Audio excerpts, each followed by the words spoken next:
Tour Interpretation. Bapak Ibu dipersilahkan untuk menggunakan Zoom versi terbaru agar fitur interpretation dapat bekerja dengan baik. The host has activated the interpretation feature. Ladies and gentlemen, you are expected to use Zoom. Please install the latest version for the interpretation feature work well. Please go to www.zoom.us/download.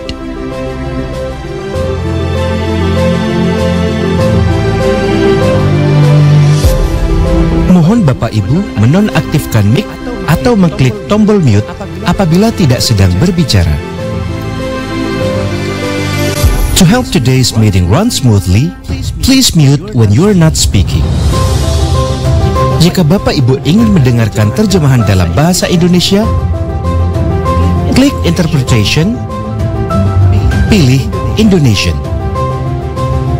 Anda tidak perlu pindah channel saat berbicara. Jangan khawatir, pembicara dan interpreter dapat mendengar Anda. If you'd like to listen in English, click Interpretation, then choose English. You don't need to change channel when speaking. Don't worry, the resource person and the interpreter will be... Good morning, ladies and gentlemen. Ministry of Finance Learning Week Day 1 is about to begin. But before that, let me take a moment to review a few technical details. Today's webinar will be conducted in English. However, it comes with English-Indonesian simultaneous interpretation. And to listen to the translation, click the globe icon or three dots icon below, and then select interpretation and choose English Indonesia accordingly. It is advised that you do not click the mute original audio, but should you wish to do so to obtain a clearer audio rendition, please make sure to manually switch off the interpretation when someone on the floor is speaking in the language that you are listening to. Well, this webinar is also available on our YouTube channel. And that's all the information. Let us now begin the Ministry of Finance Learning Week Day 1, Investing in Human Development, ASEAN Perspective, and Indonesia's Strategic Role.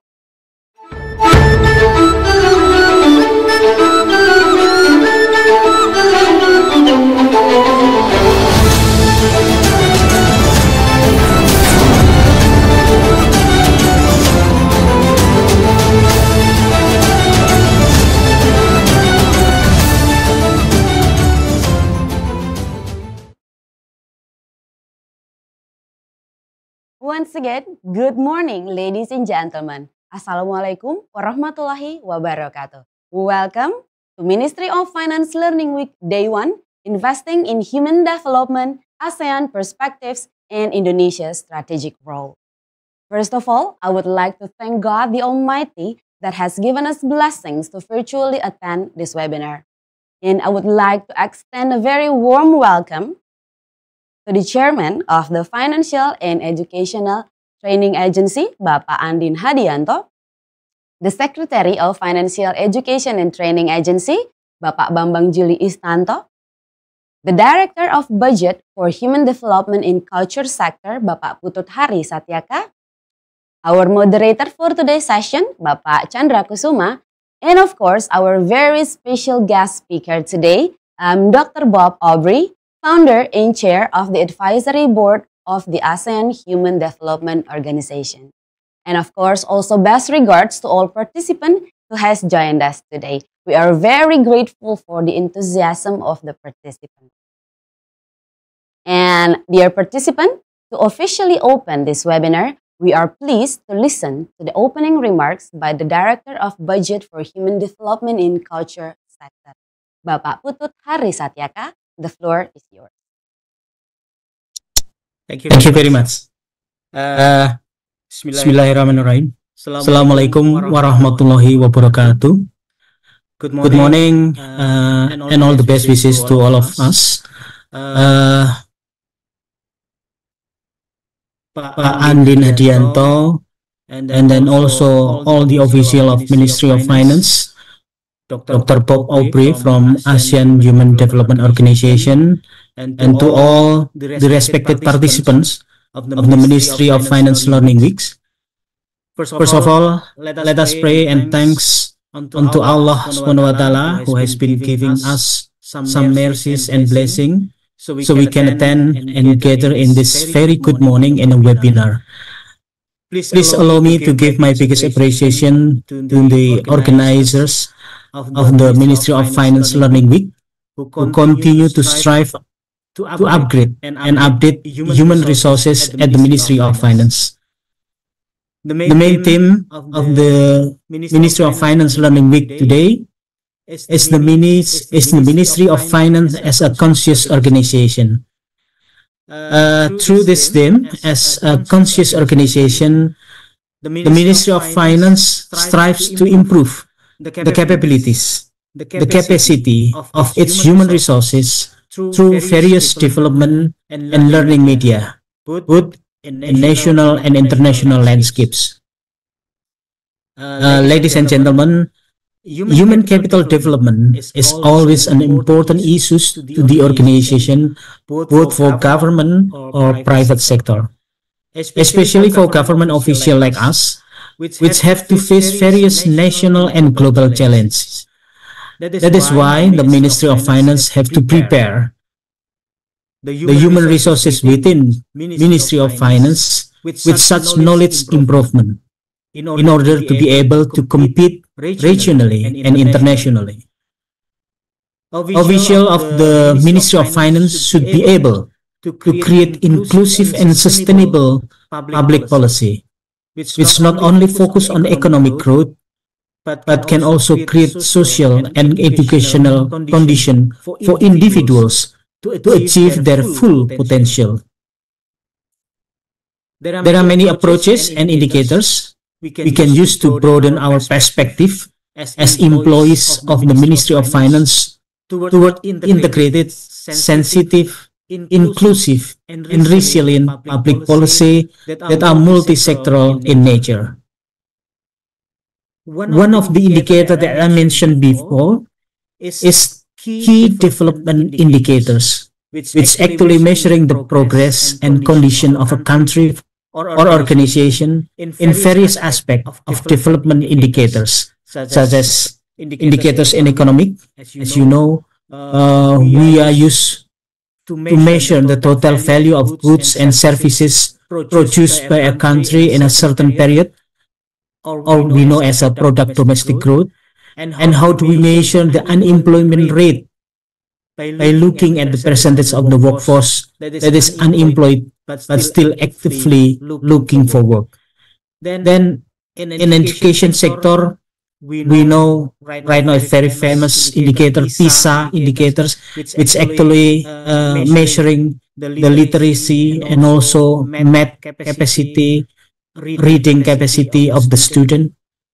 Also in other sectors such as in health indicators, such as access to health services, social indicators such as Human Development Index and poverty rates, and then also there are environmental indicators that we can take a look at the percentage of renewable energy, and also institutional and governance indicators such as corruption, perception index, and public transparency.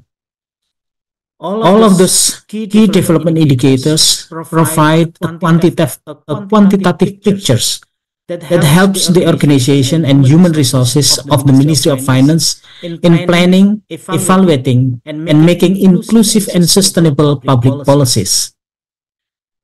Distinguished guests, in today's Ministry of Finance Learning Week, we will gain much knowledge on how to use those of key development indicators in advanced economic countries and their relation to human and organizational development.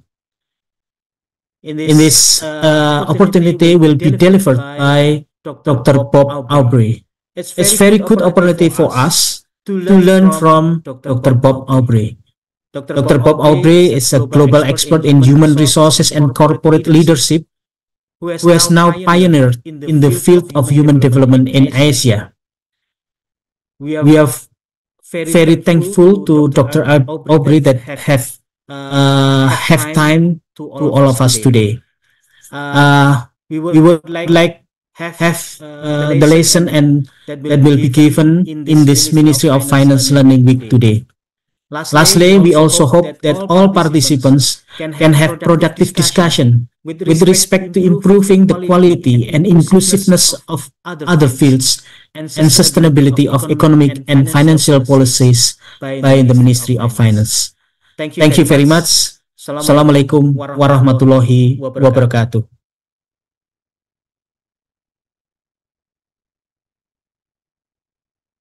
Satyaka for the opening remarks. Ladies and gentlemen, now it is the time for the main event that we have been waiting for. But before that, let me introduce the moderators for today's session. He is a senior policy analyst at the Fiscal Policy Agency, Ministry of Finance of the Republic of Indonesia, serving the ministry since 2004 until now. He is the team leader for the G20 in OECD at the Center for Climate Change and Multilateral Financing.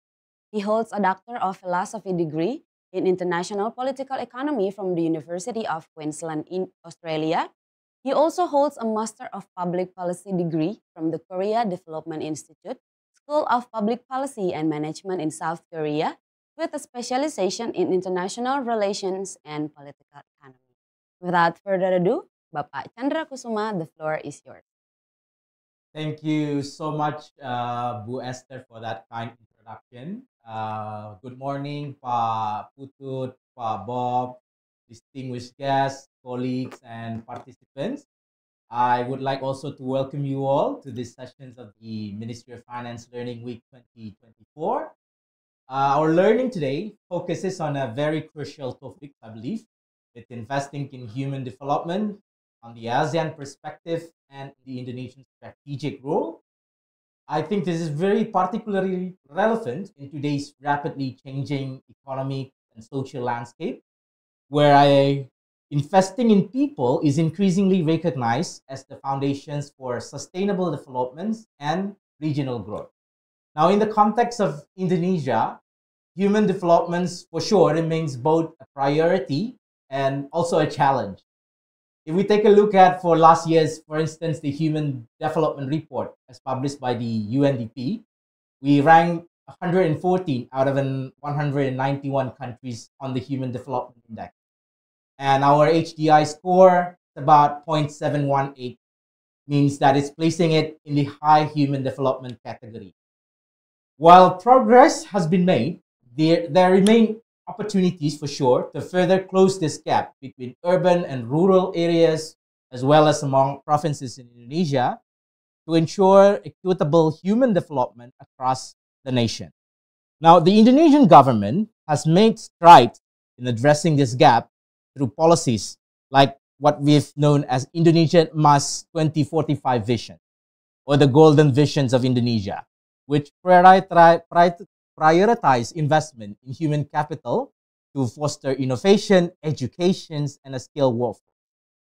Now, however, to truly realize its human development potential, Indonesia must shift from a purely economic view of human capital to a more holistic focus on human development, encompassing education, health, and quality of life improvement.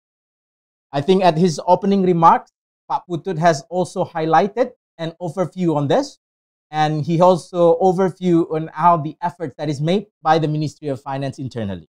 So this is very crucial. This is precisely where today's discussions become essential. Our speaker today, Pak Bob, Dr. Bob Aubrey, he is the founder and the chair of the advisory board of the ASEAN Human Development Organization, or ASDO, and he's also currently the advisor to the Timor-Leste government. He has been at the forefront of advancing this paradigm shift. Now, he will share his insight on how ASEAN, Indonesia in particular, can actually transition from the traditional models of human capital to a broader, I believe, more inclusive framework of human development.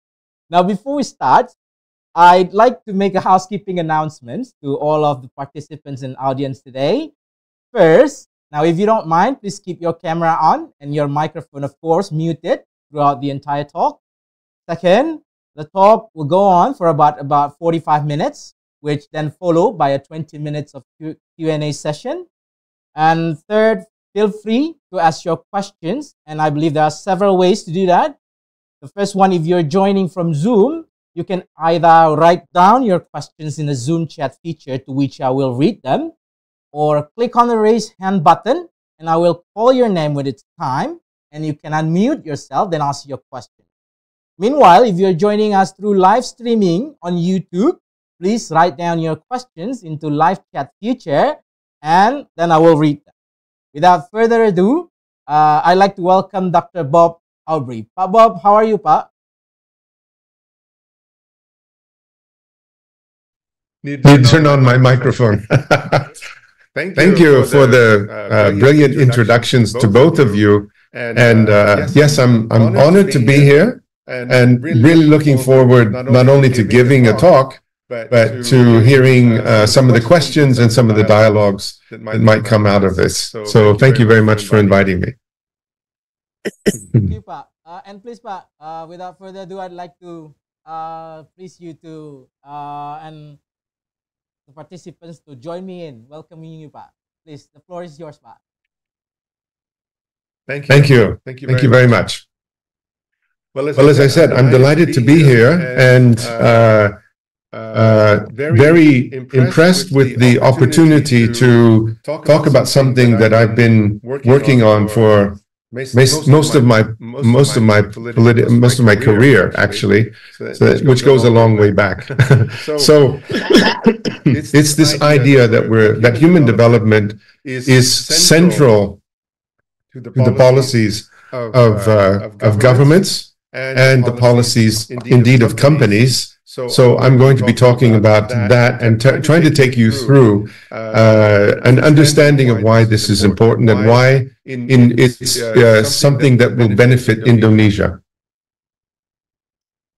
So let me begin. Shall we do the slides? How you can see the slides, everyone? Yeah. I think it's okay. All right. Thank you. All right. Let's go to the first slide. Yeah, that's about me. So you've got the introduction. The only thing I would like to add is that my past career has been very international. So I've been working in 25 countries. I've lived in 4 countries. Based in Singapore, but actually spending most of my time right now in Timor-Leste. So that was the idea that we had at the very beginning with the Human Development Organization, which is an ASEAN entity, which means it's a civil society organization that we set up in 2019. And so it's a young organization with the mission of promoting human development in ASEAN, and particularly in supporting human development professionals, which exist in many sectors of the economy, in public service, in education, in health, and all of those areas. This corresponds to, in ASEAN, for your information, there are these 3 pillars. You've got the political security pillar, you've got the ASEAN economic pillar, but you've also got the ASEAN social cultural pillar, and within that pillar, you have some very important areas like health, like education, culture, but also human development. So that we're strongly linked with the Human Development Directorate in the ASEAN structure, but we are independent as an NGO or a think tank, if you will. As you can see from the bottom, I've been writing books on, and the last books have all been on ASEAN. The one that you don't see is the one that just came out on the ethics of ASEAN. I'll be happy to share those books, and this is as we go forward, if anybody's interested. So I think that's enough about me. Let's talk about you, and let's go to the next slide. Okay, what I want to know is what the audience here knows about human development or development in general. So we're going to do a polling here in which we're going to ask you 2 questions, and then we'll come to another question later on in my presentation. But let's start with these 2.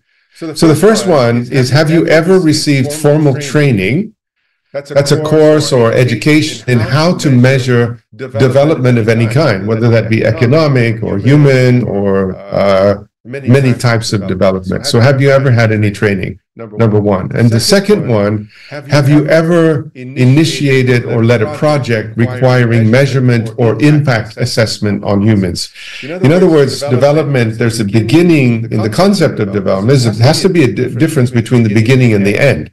So if you're developing something, well, what are you measuring at the end that was different from the beginning?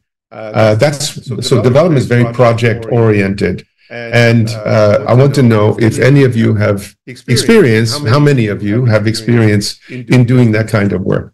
So let's begin with the polling, and let's see what came out. Okay. Are we ready to look at the results, or do we need to wait? Please let me know. We'll need.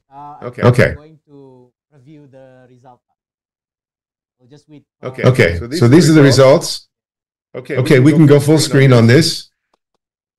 So, ever receive formal training in how to measure any kind of development? 30%. So that's a pretty high percentage of people listening to this, and it'd be good to know who else is. Are you coming from management? Are you coming from HR, public sector, education? But measuring any kind of development. Obviously, in education, when you get a grade in school, that's also a measurement of development. It's learning development. So learning is a key part of development.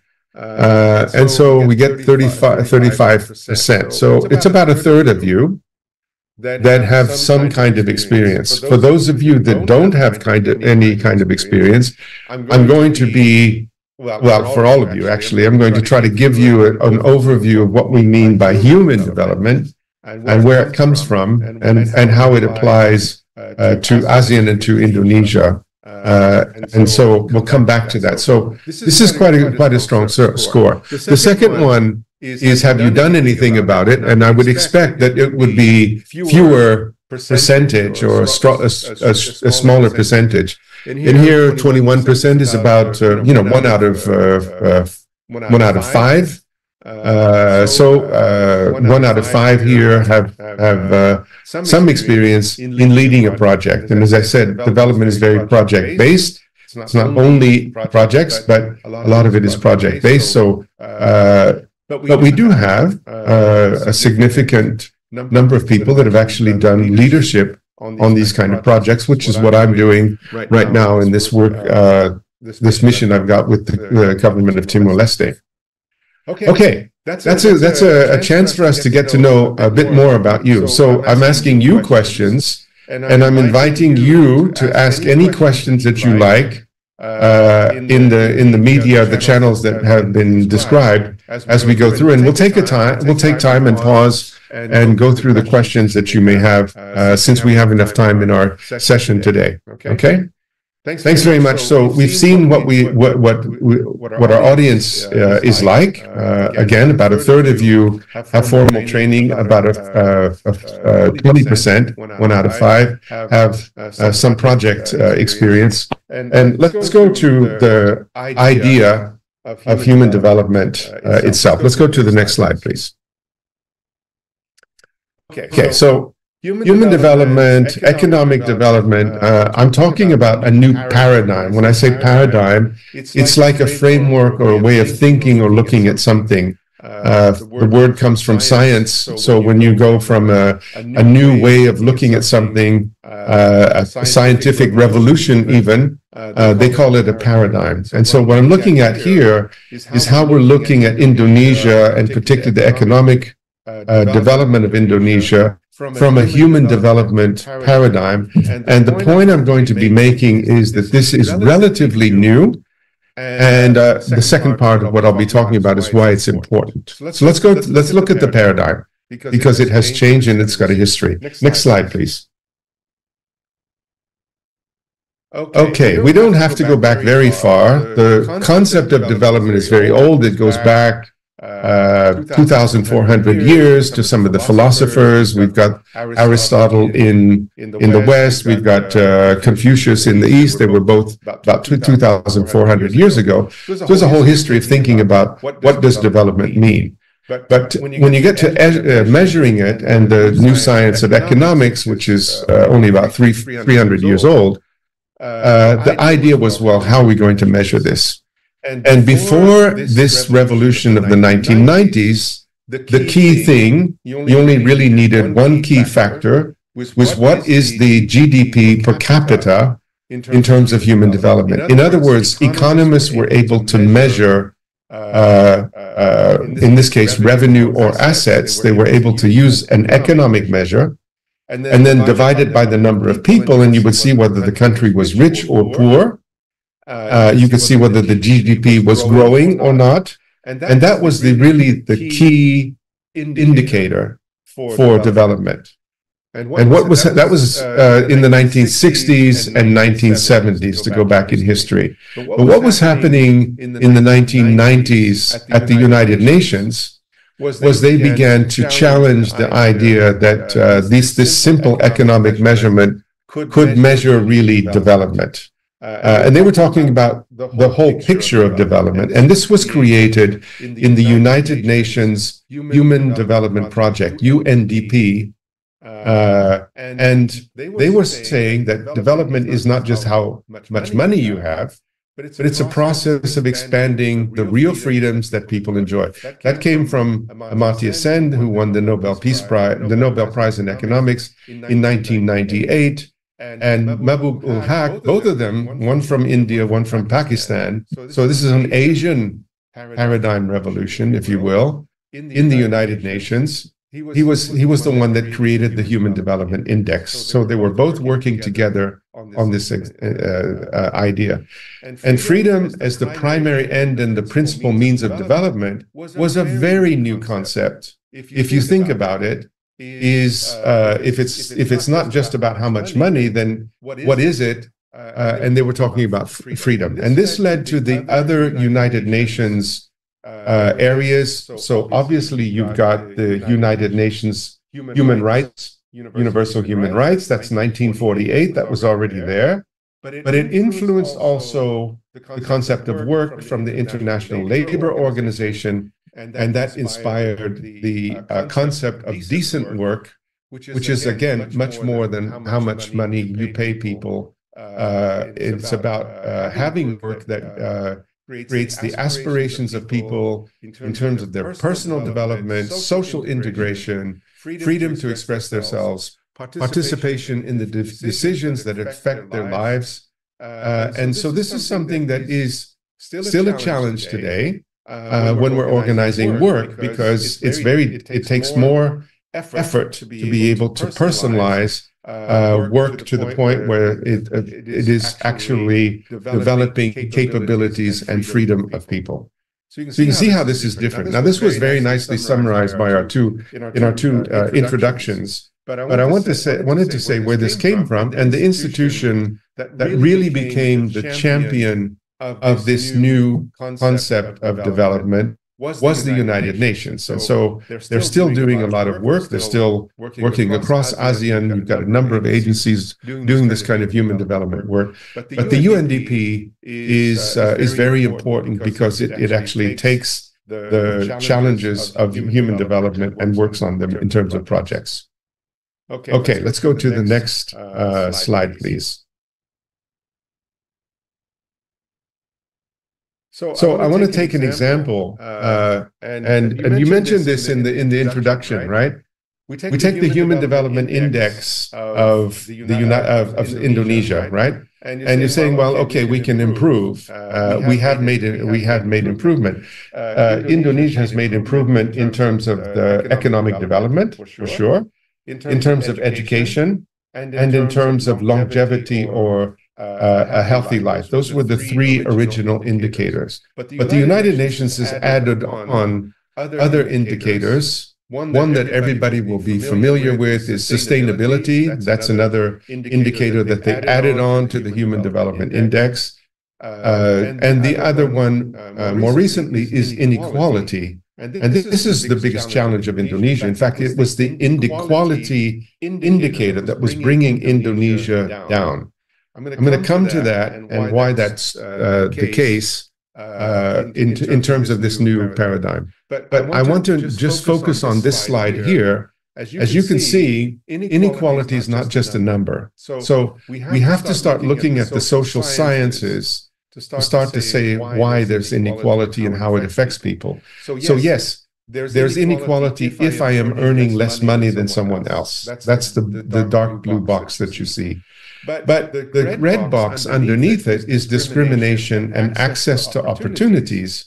And that's something that's not economic as such. It is very psychological or sociological or even political. Access to opportunities is political. Discrimination is in society. So if I feel that not only am I poor, but I'm not able to get into a good school, I'm not able to get a good job, I'm being discriminated because of who I am. If I'm a woman, for example, if I'm a minority, this discrimination comes into the purple box here, a perceived inequality. So it's mixed. We've got the economic factors, we've got the social and psychological factors, and I bring into my identity that I am not as good as other people, right? This is a big social problem, as we see. And we can see that it's one of the growing effects of Indonesia as Indonesia's economy develops. And so we have to be very careful about the discrimination and access to opportunities that was mentioned again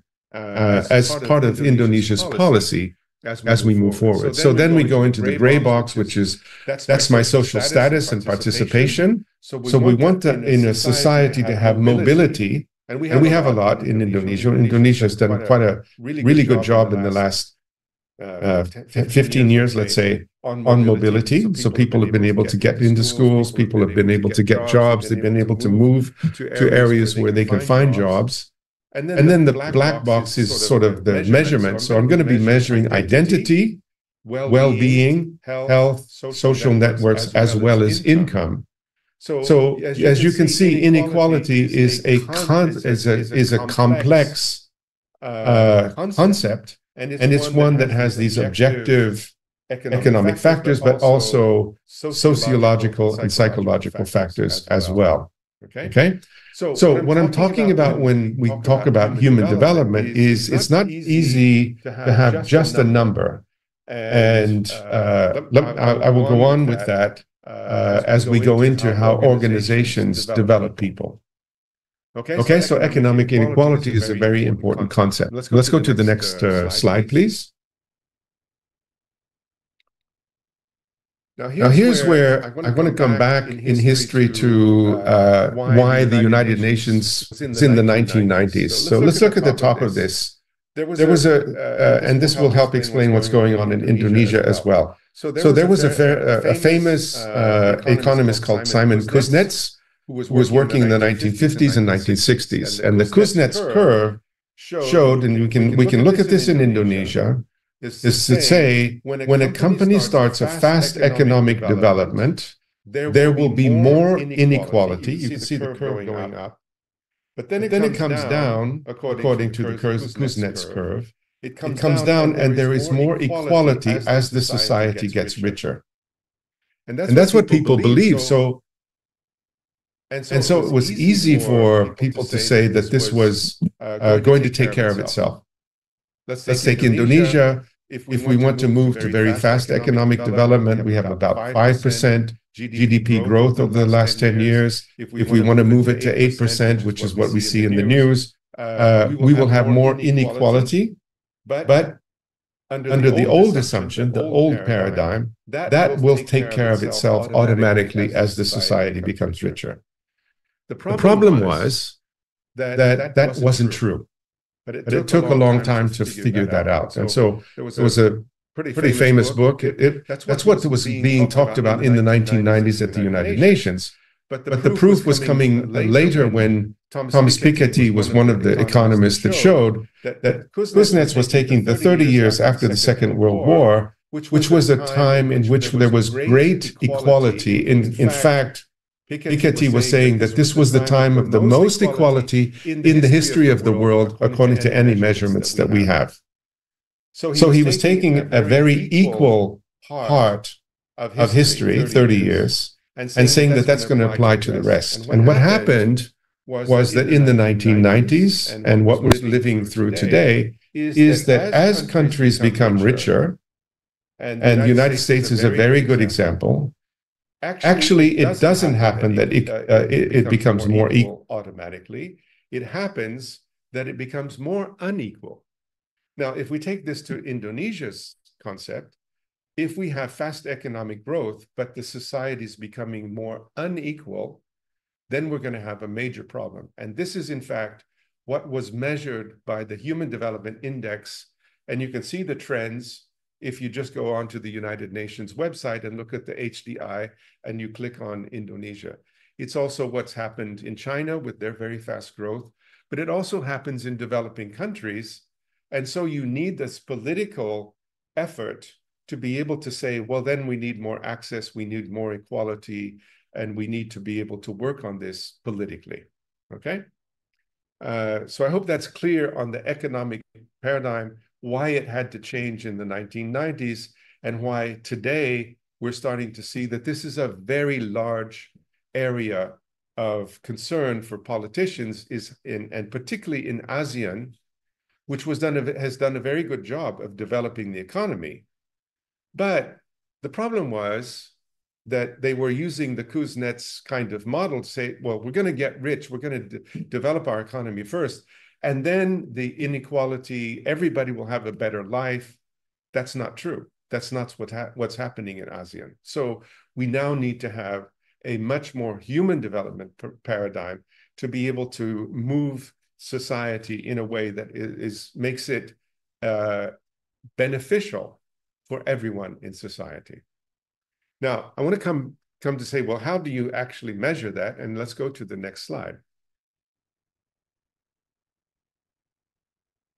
Okay, so more recently, the United Nations was looking at all these issues, and they came up with something that I'm sure most of you have seen, which is that the 17 sustainable goals, right? So you've seen them, but let's look at the human side of these sustainable development goals. Number 1 is poverty. Number 2 is hunger. Number 3 is health. Number 4 is education. Number 5 is gender equality. Number 9 is industrial and sustainability, essentially. Number 10 is reducing inequalities. Number 16 is peace, justice in the institutions. And number 17 is partnerships for the goals. So of the Sustainable Development Goals, we can see that about half of them are really human development goals that can be measured and that are being tracked by the United Nations as they're going towards trying to contribute to the world being a better place. Now, what you don't see, you could put them in there. Number 13, 14, 15 are very important for Indonesia as well.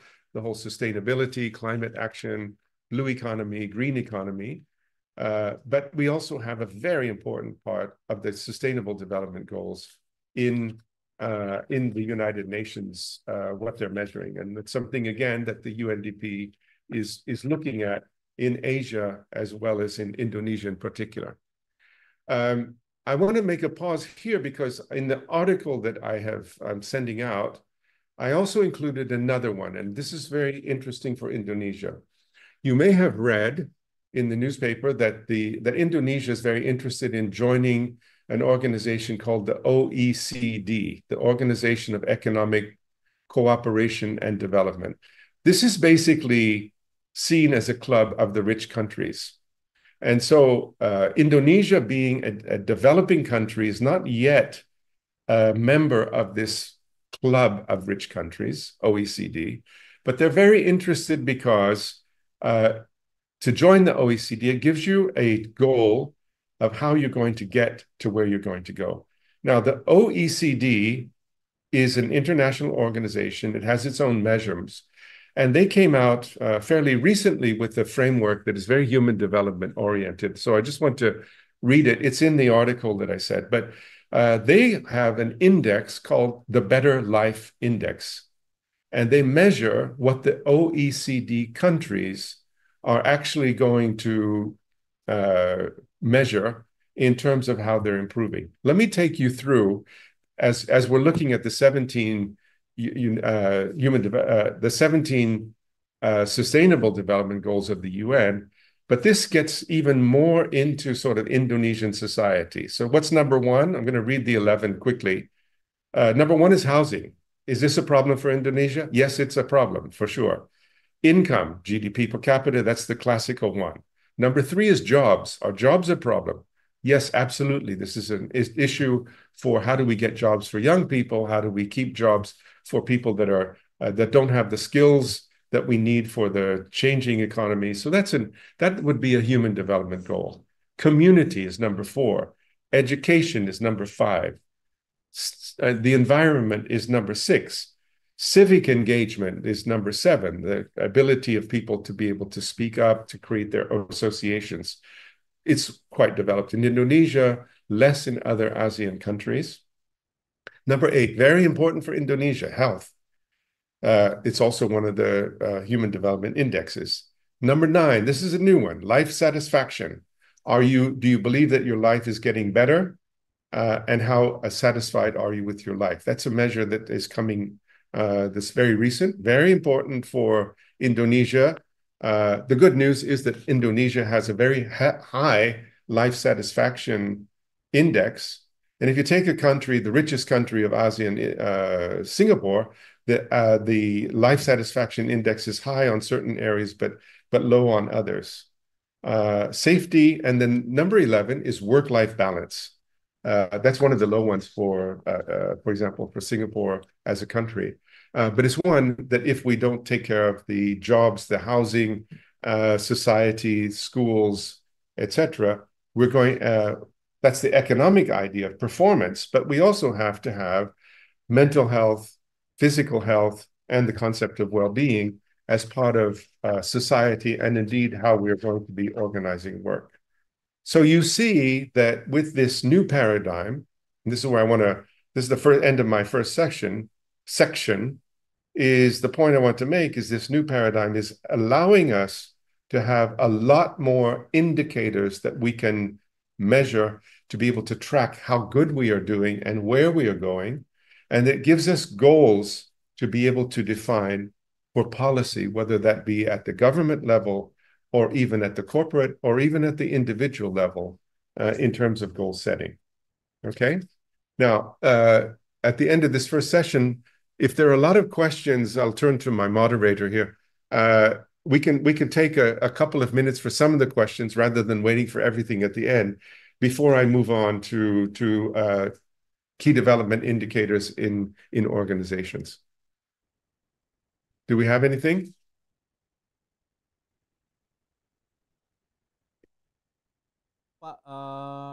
In here, yeah, I think I've seen one questions, but if you can elaborate on this one, I think this is a very interesting questions here coming from the participants. Sure. He or she mentions about the current artificial intelligence, but as we are in the artificial intelligence on the technological era, you know, what do you think? Right. What would be the challenge here? What would be the challenge if we wanted to keep nurturing the human aspect of that human capital development that you've just laid out? Thank you, Pak. Thank you. Last week, actually, I was just talking with HR leaders of the public sector about technology impact, and we were, of course, talking about artificial intelligence. It's a major game changer in terms of the capabilities, right? It's just like having, I'm an old man, so I can remember when we had computers for the first time. I can remember when we went on the internet for the first time. These were major things that impacted work. And, you know, we're talking about, well, okay, people lose jobs because of it, but the idea also has been also that we create new jobs, okay? The question is how fast? Do we have time to prepare people for the new jobs or to create the new jobs as we're losing. And what's happening with artificial intelligence, there is so much money being invested in this technology and the use of the technology that probably we're going to start seeing this kind of dip, the kind of Kuznets curve, where we see people are losing jobs and people that don't have what we call the digital skills, the skills gap in terms of the digital economy will be more unequal as we go into the future. We're seeing this inequality. It's age-related. It's also job-related. But we have to be able to catch up. So AI is something that is amazing. I mean, I'm using it as well. I use it actually to start creating policy. We were working with ASEAN on policy. How do we develop a policy in 3 days for 10 countries, public sector on health and well-being? And we needed AI to find out what the policies were in the countries, and then we needed the AI to help us write it, because it's very good at writing, which is what's interesting about it. So those are, and we actually were able to do that in 3 days, which would have taken a long, long time if you're doing it without. So AI is going to be one of these impact factors, and it means that countries will have to be able to compensate for that. You can do nothing and just say, well, we'll let the market take care of itself, or you can say we need to really help. Singapore, of the ASEAN countries, is the one that is investing the most in helping its society, not just the young people, but all ages, to be able to adapt to a society of AI. And they have the most advanced, what they say, policies on how to use AI, what are the restrictions, because there are also ethical issues in terms of how we can measure and capture information. So it's a very good question. It is a human development tool that can create inequality, so it can be less human development. And that's why we are seeing also around the world some of the worker organizations protest against using this technology because they say people will lose their jobs, which they will. The question is whether we're going to be able to have new jobs as quickly, and will it be the same people? It won't be the same people. So we have to help those people to adapt to what's changing in the economy. All right. And I think just one other point is, because of these technologies, it means that the change is going faster and faster, right? It means that that's where policy, I think, really has an importance, is because it goes so fast that in one's lifetime or in one's company or in one's job, we can't adapt so quickly because we don't have the abilities. We need help, and we need organizations that can help us. Okay? Okay, Pak. Do you want to take one more, or do you want to continue, Pak? Let's take one more, and I'll try to keep it short. Please help me. Okay. Sometimes these answers can get. I think there's one question, Pak. This is also an interesting question before we move on to the next slides. People are considering the significant role of the higher education, Pak, in human development's progress. Yeah. What do you think how will it impact other areas human development? Pak? How improvements in educational quality, in educational accessibility could actually impact other areas of human development in ASEAN? Well, assuming that this is the probably, if not the most, probably one of the most significant role in HDI progress. Pak. Right. It's extremely important. And so let me make sort of global assessment, right?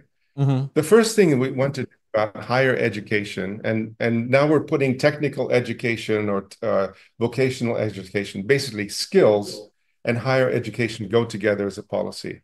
But when it comes to universities, the sort of classical higher education system, the first thing we need to do to have a human development, the first indicator is, do people have access to the university? So the problem we had in Indonesia was, do we have enough universities, right? Second problem was, do we have enough quality in the universities? But very importantly for Indonesia is, are the universities too expensive for us, for people to be able to pay for them? There's one case in which the university has become too expensive for most people. Okay, Pak. You will get the slides. Please go ahead, Pak Chandra. Thank Thank you. you. I think we have one about about one or one or two two questions, questions, Pak. Pak. I think I I would would like like to to first the the questions from questions the from the participants, Pak. participants, Pak. This is a This is a very very straightforward straightforward questions, questions, but but I I really really like the like the questions. questions. Why Why can't we can't we just just copy? copy Switzerland, Pak? Why just can't we copy Norway or any other advanced countries in human development, as they're probably among the tops, right, in the Human Development Index? So, probably there Yeah. are circumstances that is different or any other factor, Pak. Why can't we just copy? A very good questions, I believe. Yeah, well, if the we is Indonesia, it means that we're just so different, right? I mean, Switzerland Yeah. doesn't have the world's largest tropical forest in the world. Switzerland doesn't have 17,000 islands. Switzerland doesn't have the fourth largest population in the world. So it reminds me of what in China, Deng Xiaoping, when he was the party chairman, was talking with Lee Kuan Yew, and he said, "Look, if I had only to manage Shanghai, like you're managing Singapore, it would be really easy, but I've got all of China to manage." So it's that kind of scale, is that the opportunities also are very different.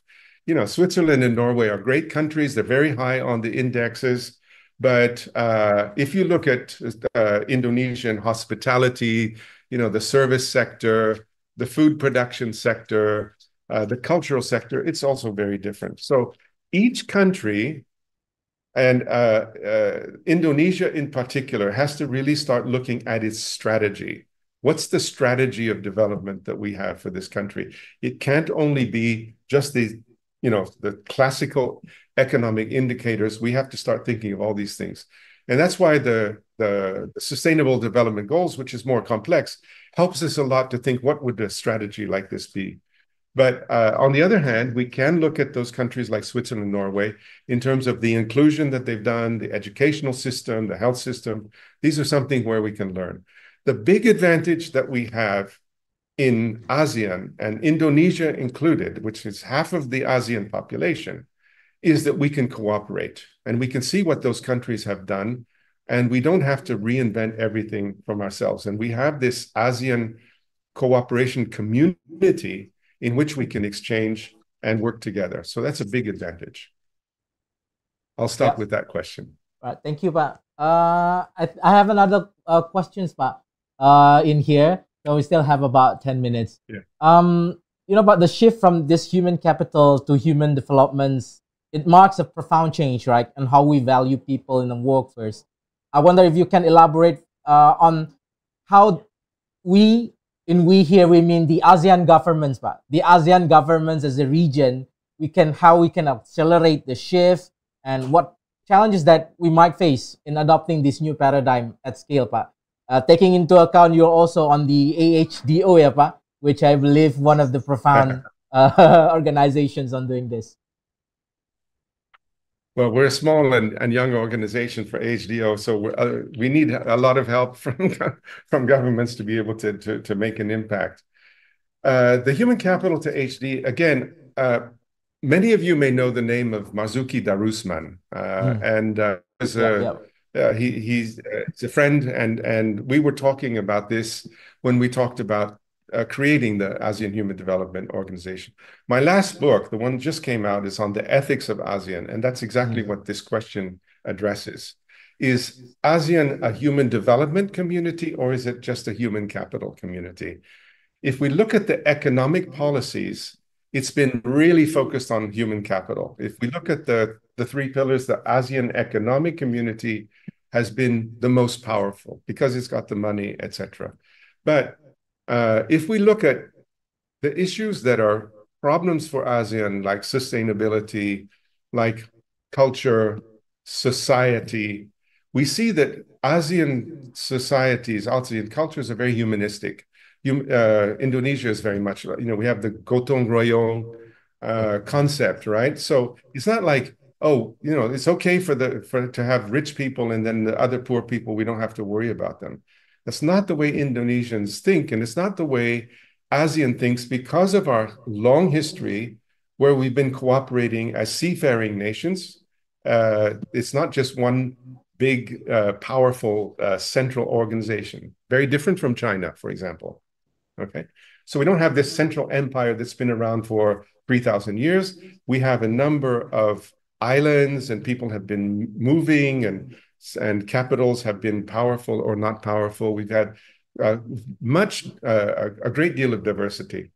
So the human development is more natural for ASEAN to move to, but the paradigm has been much more on the HC side. So that's what I think our organization is really advocating, is we need to have a more sophisticated, more advanced set of indicators and goals for where we want to go with ASEAN in the future. And the good news is we're organizing a conference in 2025 in Jakarta, when we're bringing in the UNDP, we're bringing in governments as well, to really try to think about what human development indicators do we need for 2050 in ASEAN that are different from what we have used before. Okay, and so many of the things that we've been talking about are useful, but we need a lot of thought leadership as well. Our universities, so we're working with the ASEAN University Network. Universities have to have researchers, they have to have people that are writing and speaking to say, okay, this is where ASEAN should be going. We can no longer copy the West, right? We can no longer think, okay, well, there's some famous, guru, either a business guru like Elon Musk, that we're going to say, okay, he's the greatest, and then next year it will be somebody else, or somebody that's just written the book. We have to invent our own human development philosophy, our culture, and our strategies. So that's where the shift is going. It's a big shift. It's itself a development shift as we move into a more advanced community, I would say. All right. Thank you. Thank you so much, Pak Bob. I think we have one person who would like to questions directly to you here, Pak Bob. We have Ibu Pradina here. Yes. Please, Bu Pradina. Okay. Okay, Welcome. Thank you for the opportunity, Pak Bob and Pak Chandra. This topic is very interesting, and I have one question about gender equity and economic inclusion. So the question is, with women comprising 50% of the workforce in Indonesia, how gender equity initiative can further enhance economic development and societal well-being in the ASEAN region? Thank you. Very good question. Very good question. So I think what we've achieved, and this is to the credit of the companies that we've seen, and as well as government policies, is there's been a strong push in ASEAN to overcome the gap. Because if you look at the statistics going back in Indonesia, 1970, it was less than 10% of university students were women. So it starts there, right? Do they get an education? Well, if they don't, then it's going to be very difficult for them to be equal. Now we see that in universities there are more women than men in the universities, just in terms of number of students, right? And this is typical across the world. So it's a huge gain in the world in the last 50 years, 60 years of access to resources, access to jobs, and that's where it becomes cultural. It's also one in which women have said, I don't want to stay home only. I want to take care of a family, and I also want to have a career. And so the workforce has been responsive to that. And again, across ASEAN, this has been fairly positive. Where do we have the problem and the gap now is in the leadership areas, right? So this is where we get to the inequality by discrimination aspects. There's a lot of effort still to be done on leadership development, in which we are promoting women to the top positions. Now, Indonesia has done a good job in some areas, right? I was working, as I mentioned, with Pertamina. Bunika is not the first woman director of the largest and most important company in Indonesia. So we have examples, but we don't have the numbers of equality left. So there's still work to be done, but I would say where we have A bigger gap is in, I would say, two areas. The discrimination factor, and this is one of the, we're working on, is disabilities, people with disabilities. How many people with wheelchairs do you see running a company or in the parliament of companies? This is something that's still fairly new. And again, even for the rich countries like Singapore, right? And not to mention blind people, deaf people. So we have been advocating for those people to be able to have access. It means that the organization has to adjust. And the new one that is becoming very important is mental health, mental disabilities, but also mental health well-being is another of these policies. So women has been showing progress. It still has progress to make, but we have a bigger gap in some of the new areas in terms of equality. And I think this is really where I'm excited to work with ASEAN, because it starts with government policies. So we work with the public sector. The public sector recently declared that it wants to be leaders in some of these discrimination areas, and the private sector through the legislation and also through the way we manage companies, right? So I think there's a lot that can still be done, but I would say that from your point of view as a young woman, you will probably be one of the examples of people that will make this even stronger as we go forward into the leadership area. Thank you, Pak Bob. I'm afraid we're almost at the edge of our time, Pak, for this conversation. Yeah. So before we recap and conclude, Pak, do you have any final statement, Pak? If you have, please. My final statement is sort of what I wrote in the conclusion. So let me put up that slide, if I may. Yeah, please, Pak. I want to keep it fairly simple, but I've thought about this because, again, it's been such an honor to be able to address this group of people, and at a particular time in which I'm working in another country, but I've been very involved in Indonesia in the past 10 years or so. And so the conclusion that I have is that, number one, I think we need to go beyond what was the traditional sort of attitude we had in ASEAN, and which we still see in sort of Indonesian, I wouldn't say politics, because not all the politicians are the same, but the idea is, let's get rich first, and then we will figure out the social and cultural human development things that we need to do. I don't think that's true. I think that, in fact, the reality is that we've seen a huge investment in education in Indonesia. We are starting to see a much bigger investment in health, for example. Those are some of the basics, but then some of the new areas that we've been talking about. So we need to go beyond the very simplistic saying, is the country getting richer? That's important. An example, and I can send the article, is Korea just had a more important, higher human economic revenue per capita than Japan. Does that mean that Korea is more developed? And the article shows that it's not, right? Because Japan has got this aging population, they have a lot of infrastructure, etc. So it's not just economic development. So we need to get serious about key development indicators. We need to be able to use our universities and our thought leaders to be able to address this point when they're coming from economics, but also psychology, sociology, anthropology, political science, and even the humanities. You know, my education is in philosophy. So even the ethical and human rights areas are important as well. And this will make us a prosperous, sustainable, and inclusive society. And in organizations, since we were talking about that, the idea is that you say we need to have a human net positive. In other words, if somebody's coming into the company or the organization, do they leave with more development than when they came in? And that's a question of how long, what kind of jobs they do. But it is the obligation and hopefully the priority of the company to be able to say, yes, we create a human net positive for the people that work with us, whether they're employees or whether they're the gig workers, which is the fastest growing sector of the economy, particularly for young people, as well as the partners, suppliers that we have working with our organization.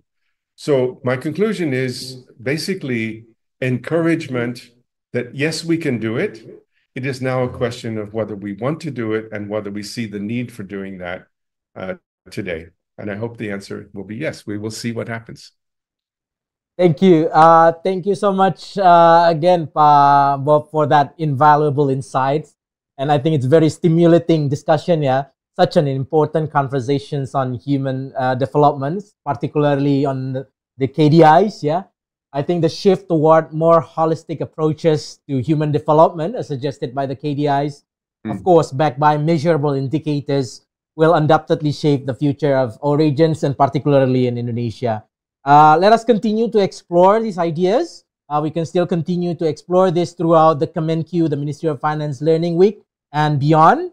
So since we are already at the hour, I want to thank you all for the participation today, and I really wish you all a productive rest of the week. Now, I will now hand it over again to our MC, Ibu Esther. Thank you, Pak Bob. Thank you, everyone.